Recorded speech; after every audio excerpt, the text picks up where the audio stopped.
Hi, everyone. Welcome back to Yoga Mat Virtuoso. If you're a yoga teacher looking to refine your sequences or improve your cueing or just sort of deepen your practice, you're in the right place. My name's Colin, and I break down popular yoga classes on YouTube, offering some tips and critiques here and there, insights from my 25 plus years of yoga teaching and training some of the best yoga teachers around.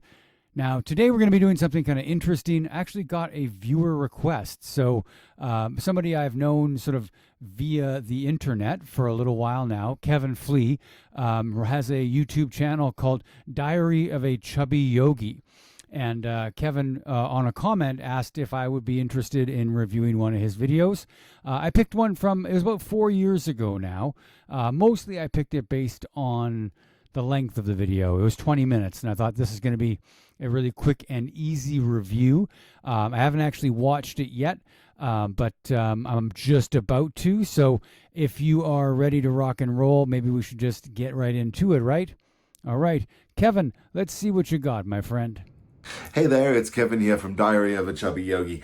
If, like me, you are stuck at home and only able to get out to do a little bit of exercise, it's a really good idea to incorporate something like yoga into your daily routine.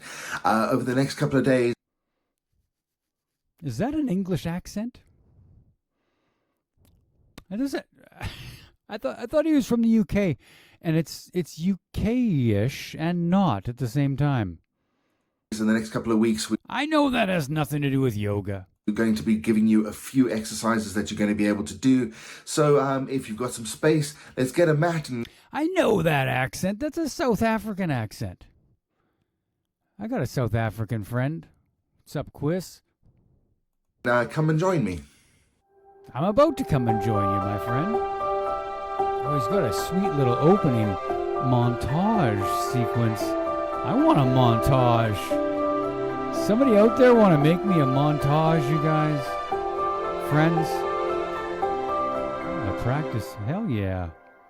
That's a We're going nice... to begin today's practice in a seated position. So make your way down onto your mat, lie it out, and let's make sure that we've got enough space that we can swing our arms around, and let's have a little bit of fun.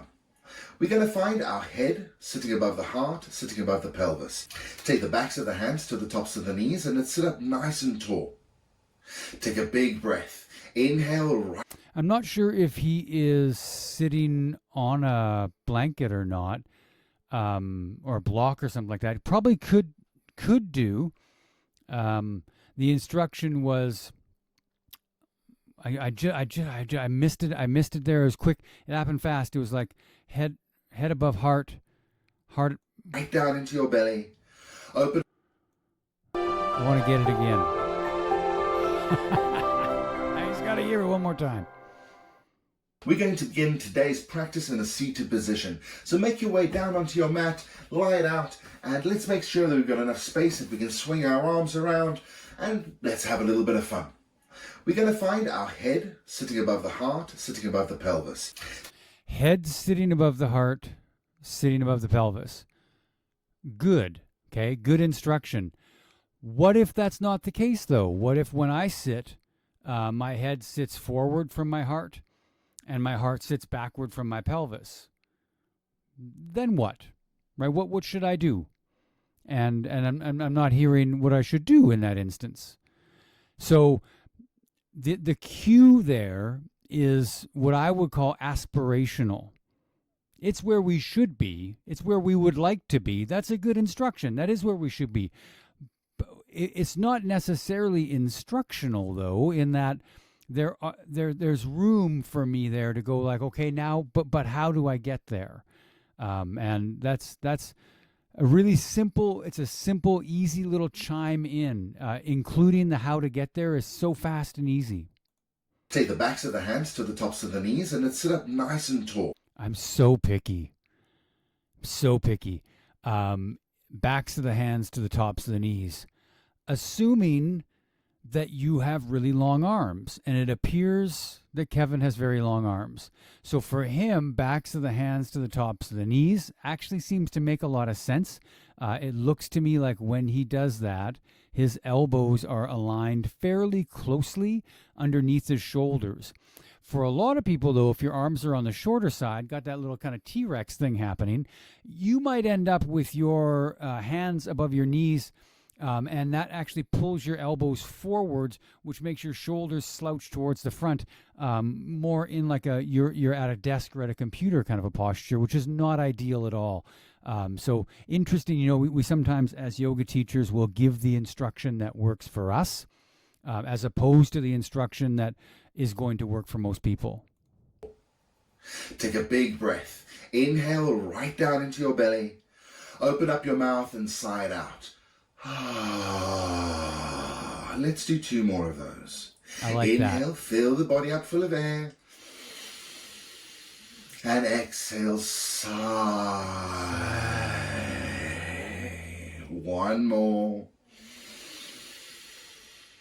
And sigh. Close your eyes if they aren't already closed. It's good. And just bring your attention to where you are in this room. Relax your shoulders and note how the body feels. Try not to collapse into the lower back. Pull the navel in and sit up tall, lifting the heart center. Lengthen the back of the neck, not bowing the head down, but reaching the crown of the head up to the heavens. Okay, again, great instructions, but how? How, if my hips are really tight and it pops my knees up in the air when I sit, how am I supposed to do that? So the instruction's fantastic. It's bang on. I'm just looking for this little extra note of like, okay, now, but how do I get there? That pranayama at the start, I love that. Shout out to my boy, David Wilson. If you guys, honestly, if you've never taken any classes with David Wilson from Edmonton, Alberta, find him and take some classes with him. I tell you, change your life.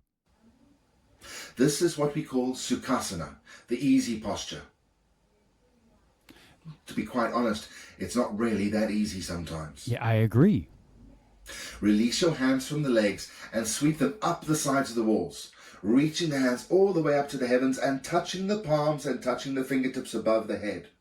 Inhale, sit up tall, and as you exhale, relax the shoulders down. Press.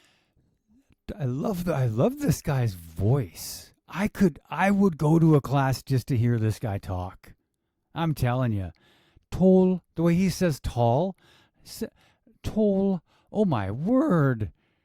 Man, there's like a little man, there's a thing happening right now. I got tall. My goodness, come on. The palms of the hands together. We're going to take a side body stretch. Lowering the left hand down to the left hand side, reach the right hand up and over. Now remember, this isn't a forward fold, so try not to get the chest pointing down towards the ground.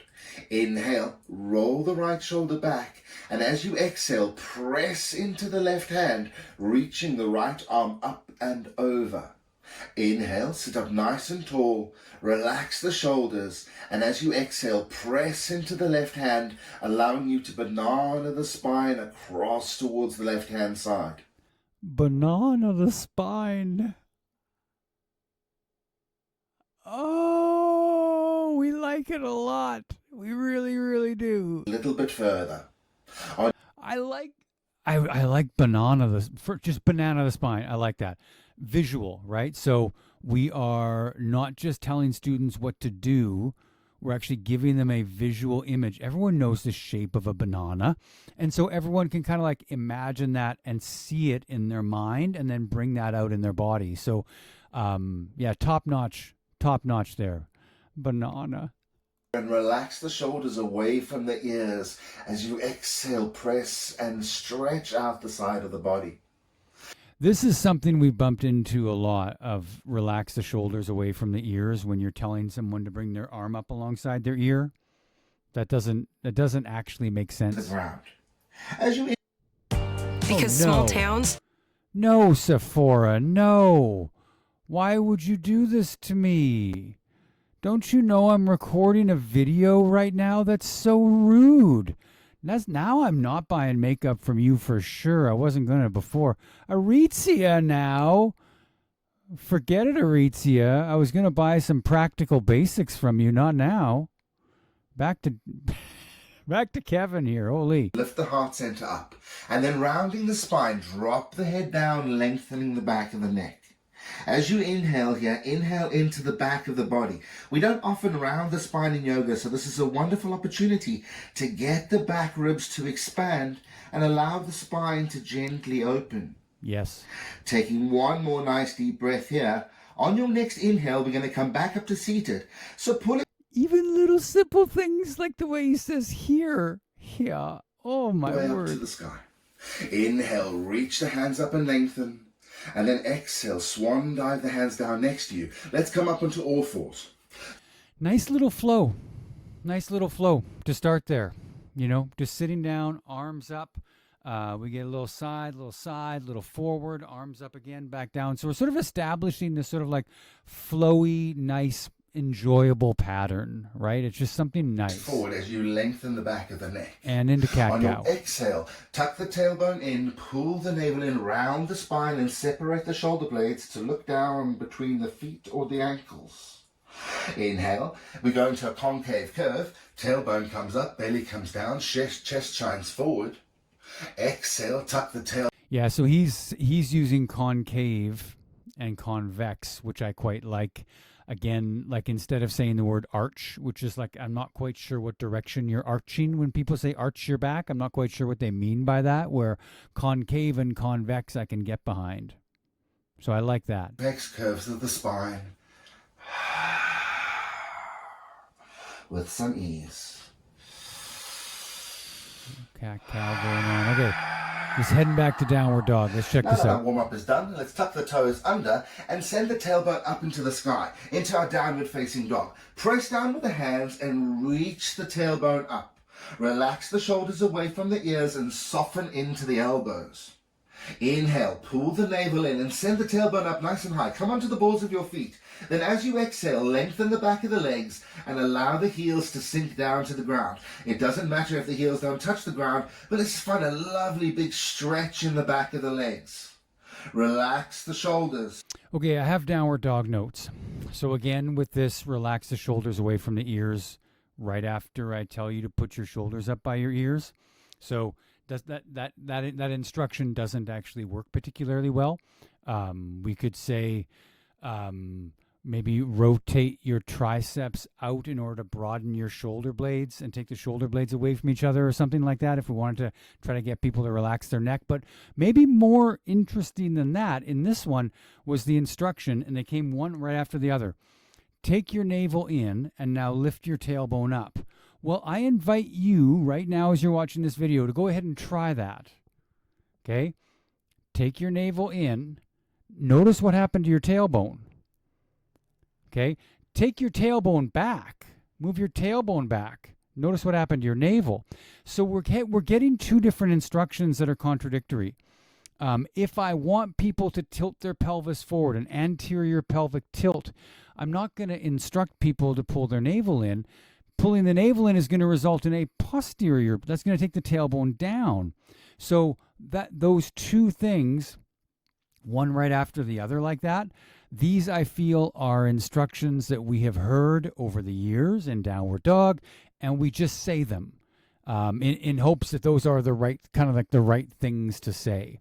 And sometimes, you know, what we need to do is as teachers is we need to get into these postures and embody those instructions for ourselves. Do it. Pull your navel in while you're in downward dog and see what happens. Lift your tailbone up in downward dog and see what happens. And by doing that, sometimes you get it. You'll be like, oh, what I'm doing here doesn't really click, hey? Those are sort of two contradictory things. And that doesn't mean we never instruct two contradictory things, seemingly contradictory things at the same time. No, we do. We do that. But something to watch for, definitely. Something interesting. Remember, we need space to breathe, so open up the heart center. So Then looking to the front of the hands, let's bend both Probably knees. We're coming gonna up take three here. little bunny hops. What? Up to the front What? of the mat. We're doing Bring the little hands bunny to the hops. shins. Come up. We're doing a little bunny. That's nice. That's nice, man. I like a little something different. Not step or jump. Let's have little tiny little hops up there. Big fan. All the way up to the sky, meeting above the head get a in nice prayer, little flow and up. exhale, lower the prayer down through the center line. We're going to move into our sun salutations. Inhale, sweep the hands up and lengthen the body. On the exhale, soften into the knees, hinges at the hips. Is it just me, or does it look like his feet are externally rotated a little bit?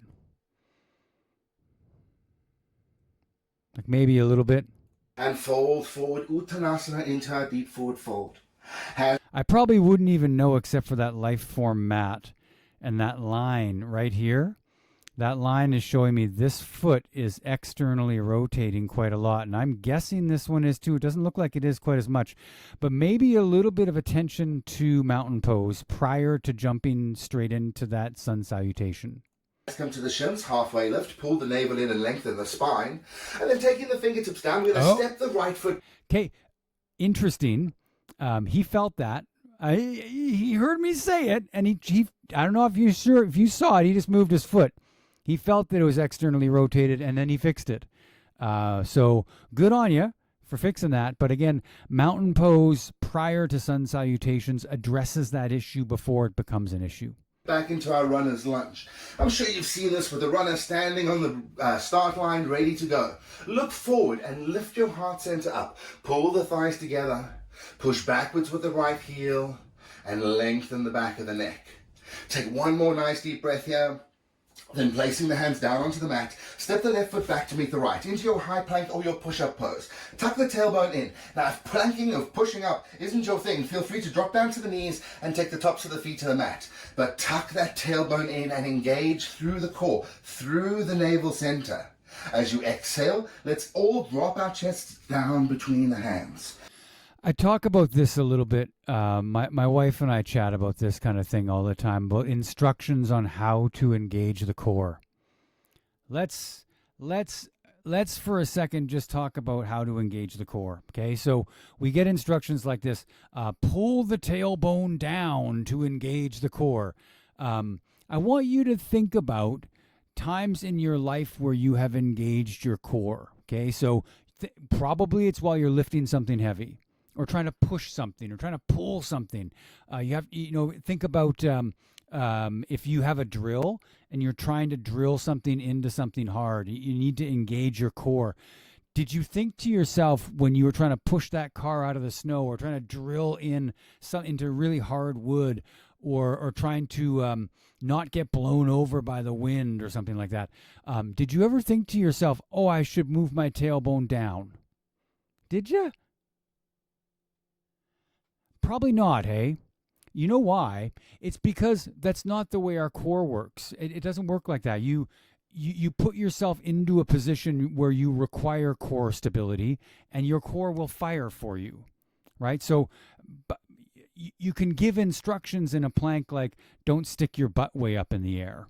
You don't hang in between your shoulder blades, right? You can give some instructions like that, but a lot of these instructions designed to activate the core don't actually particularly activate the core. More than anything else, they give you a tight butt, right? They kind of like grip your butt cheeks, and that's pretty much the only thing that's going to happen there. It's not going to help you to engage your core much more. Take a baby back bend, looking forward, lift the head and the heart up. Pull the thighs together and walk the legs back.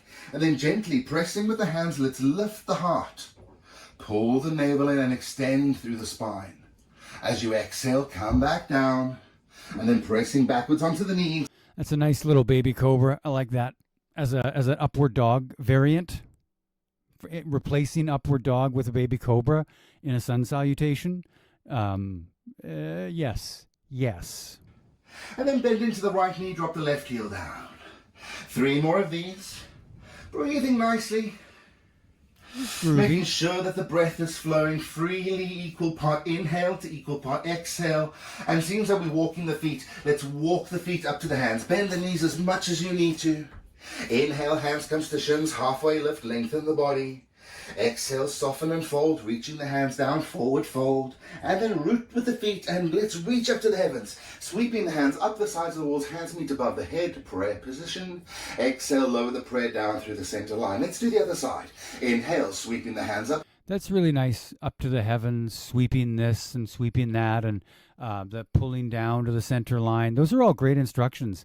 This guy gives a really nice flow. The instructions are conducive to a flowy, nice, dare I say, sensual experience. The instructions kind of match the movements, right? Oh, he did the little bunny hop again. I want to watch that.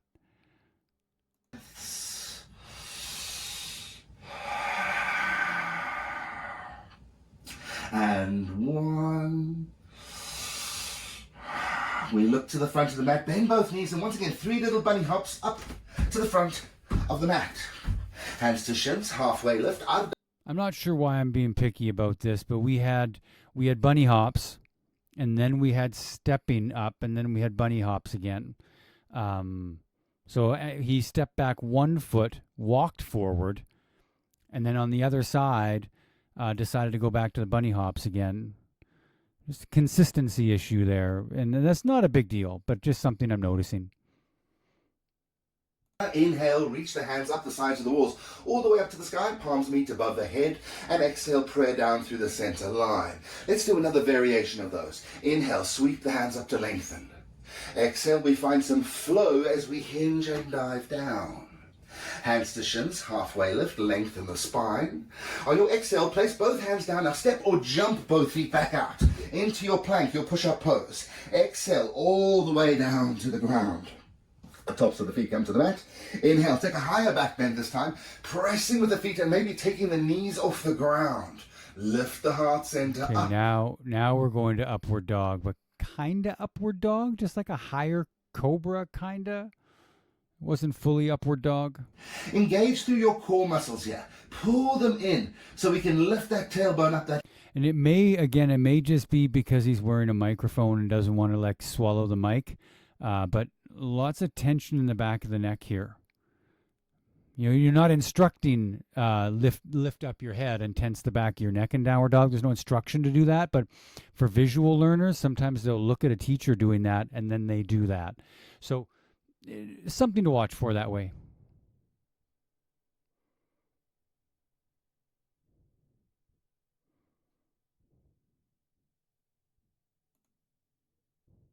A little bit further. We're back. Soften into the elbows. Make sure that we're not locking out. We need space to be able to move. We don't want to just root up to the sky. Palms meet above the head. Prayer comes down through the center line. We're now going to take a nice deep forward fold. Keep the legs together, or maybe take them back. Following a little bit of an Ashtanga pattern here. Sweep the hands up. Keep them up. And then bending into the knees. Lower yourself down. And as you hinge at the hips, allow the body to fold forward. You can maybe take and 2, and all the way to the back, and twist the body open. Speaking of Ashtanga, that's the way he stepped back there was kind of an Ashtanga move. Like in Iyengar, you would usually stand sideways on your mat, step 1 foot out and then the other foot out that way. And this is that 1 foot stepping back has got more of a just more of like an Ashtanga feel to it. Down the front of the arm, all the way down the middle finger. Inhale to find length in the body, and exhale, allow the shoulders to relax. Now, again, pickiness here, asana pickiness. This arm lifting up higher than this arm. This side of the body kind of lengthening upwards. This knee appears to be coming in a little bit. I can't see from the angle, but I'm going to guess that this inner ankle is collapsing a little here. And if I were instructing this, I would say you have long legs, my friend. Step this foot forward about 6 inches so that you have a bit more room to sink into the hip right here. Look at this angle. That thigh angle is really high. I would like to see that thigh angle come down a little bit. As you press down with the soles of the feet, the pelvis must be neutral, the back leg firm, the front knee aligned above the ankle. 2 more breaths here. And then we'll reverse our warrior, taking the left hand down to the left thigh. We open up the right palm to the sky and sweep it back, lengthen through the body. This reverse warrior kind of became a thing, didn't it? How did this reverse warrior become such a thing? How did that happen? I'm not sure when it happened. I think it happened in 2008, maybe 2010, somewhere in there. Somebody did warrior pose, and they were going to just like take their hands down to the ground and come down into chaturanga. But before they did that, they were like, I know, I'm going to sweep one arm up overhead before I do that and come into reverse. I'm not sure why it's reverse warrior. Sometimes people call it proud warrior. I don't know. And it's fine. I'm not saying it's a bad thing. It's just sort of an interesting thing how that happened, because that sure became a thing, didn't it? You know what I mean? Like, you go to a vinyasa class, I'm telling you, you're doing yourself a reverse warrior, aren't you? Yeah, you sure are. You're going to be doing that. You're also going to do a goddess pose, I bet. And I'm not. These are postures that you just don't really see in Iyengar yoga. They don't show up in light on yoga, but they sure do show up in vinyasa classes. Just sort of curious, hey? Just sort of interesting stuff. Being picky. As we exhale, we reach both arms up and over, taking the hands down towards the ground and stepping the right foot back to meet the left. Bringing the chin. I should point, like, when I say reverse warrior's new, I'm not saying it's bad. I hope you don't get that impression. It's cool. It kind of feels, actually it doesn't feel good to me. It feels a little awkward to me. But whatever, a lot of people think that it's flowy and nice. Ooh, we got a 3-legged dog. Stepping up. Now, here's something that I'm curious about. I'm wondering, when he teaches this 3-legged dog and then steps up, I'm wondering if he gives an instruction on how to get your foot up by your hand, because that's something that's like not necessarily that straightforward. And I saw him take his foot out a little bit wider, towards kind of the side of his mat, in order to make sure he had space to get it up there. Let's see. Facing dog. Rooting down with the right foot. Let's pick up the left leg nice and tall, and then step the left leg all the way through to the front. We're going to twist ourselves open to the right-hand side. So we're doing our warrior. Yeah, so difficult to get that foot all the way up in between your hands. It's hard, right? That's a difficult move for a lot of people. And difficult for him to do even. He says step the foot all the way up towards the front. But you look, and his foot didn't get all the way up to the front. He didn't step all the way up. He stopped a little bit short. It's like more like toes in line with wrists kind of a step. And even to get that, he had to step the foot out to the side a bit wider. He couldn't take it straight down the middle. So knowing that's the case, what I would offer is like, here's how, again, it's the same thing, isn't it, right? Don't just say what to do, say how to do it. I think it's so crucial. Down, framing up the left foot, step the left foot back to meet the right, and chest between the hands. Tops of the feet come to the mat, inhale, lengthen through the body. Exhale, tuck the toes under, downward facing dog. I do like lowering these down onto the knees. Let's take the tops of the feet to the mat and send the bum all the way down to the heels into our extended child's pose. Take a nice deep breath here and allow the body to sink down to the ground. First, inhale, sweep the hands up to lengthen with the body, and exhale, take the right hand down to the left knee, and the left hand down next to you. Inhale to find length in the spine. We don't want to twist on the spine that's collapsed. Going to go to both sides. Make sure that we send the legs out a little bit further, but try and shimmy the heels as close to the bum as you can, holding onto either the shins, the ankles, or the outsides of the feet. Sit up. 3 more breaths here.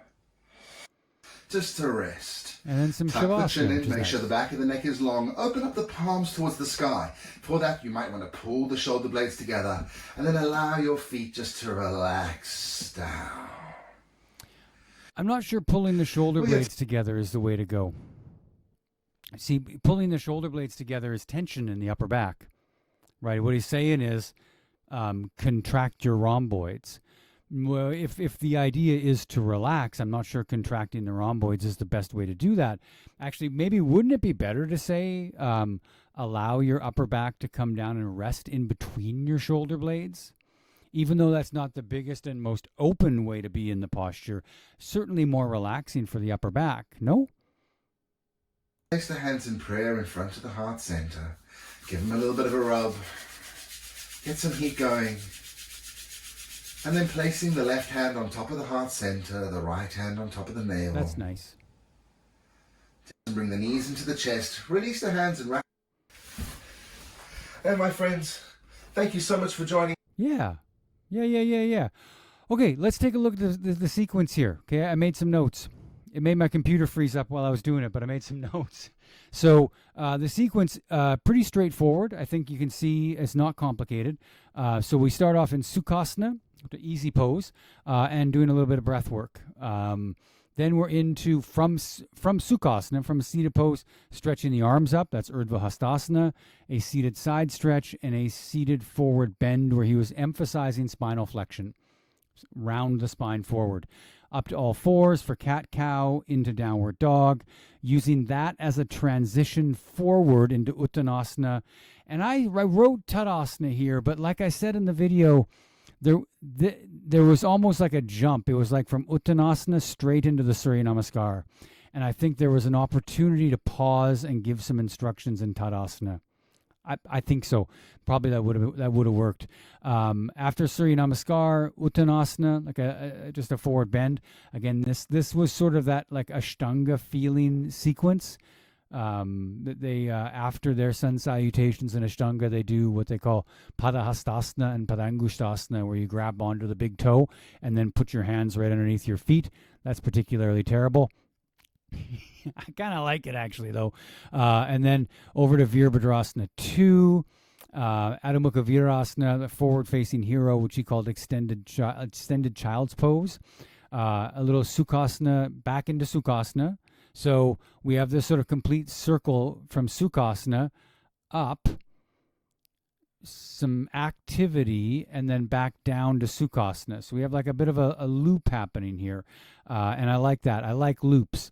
And then finishing after Sukhasana, a little twist, Baddha, that's the soles of the feet together, and then into Shavasana. So there's two things happening here that I like in the sequence. One thing is that complete circle, right? You get this loop happening. So the loop is basically just sort of starting in one place, going on a bit of an adventure, doing some things, and then coming back to that place.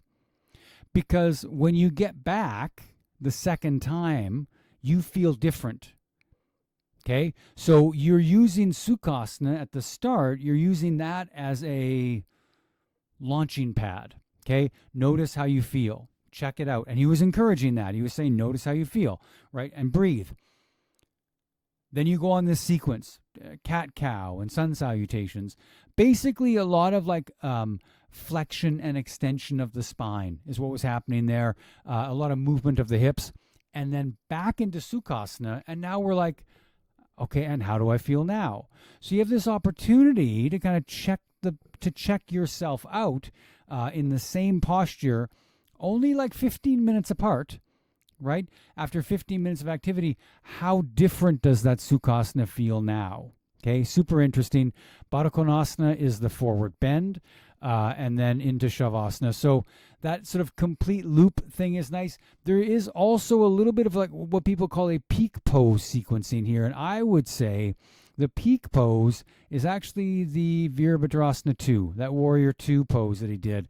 I think that's the peak. This is all warm up. Warm up, warm up, warm up, Surya Namaskar, warm up, and then into Warrior 2. That's the meal. This is where we eat. And then we're into the dessert after that. Okay? So we have appetizer, appetizer, appetizer. Bring out some soup. Here's a little salad. Bam, there is your tofurkey. And then we're going to have like a little aperitif. And I don't even know what an aperitif is. I don't know why I say stuff like that. But this peak pose sequencing, which is good sequencing, I like that. So all in all, I would say here, the sequence has two elements that I like. One is that loop, starting, moving, and then landing in that same place. I like that a lot. I think that's really, really good. And the other is the peak pose thing. And the peak pose thing, I think most yoga teachers are pretty familiar with. You're building up towards something, doing that thing, and then coming back down from that thing. Another way to think of that peak pose sequencing is like bell curve sequencing. We start off kind of like low and chill, build up, it gets intense, and then back down again. Ooh, that way. So it has like a bit of a wave form to it. So the classes have these wave forms. You can do a class, by the way, with one wave, like one peak in that peak pose. You can also do a class with multiple peaks. So that's something maybe I'll dig around on YouTube and I'll find us a class that's got multiple peaks, up and down and up and down and up and a few times. And that is a very fascinating way to teach. You get very interesting results. Typically, students quite like it. And it's like, but it's weird. It's like that like-hate. They like it and they hate it. That thing. They're like, oh. And I'll tell you what happens is they feel that come down after the peak. They feel it come down. And their nervous system lets go a bit. Where they're like, whew, done. Oh, no, I'm not. I'm ramping back up again. Done.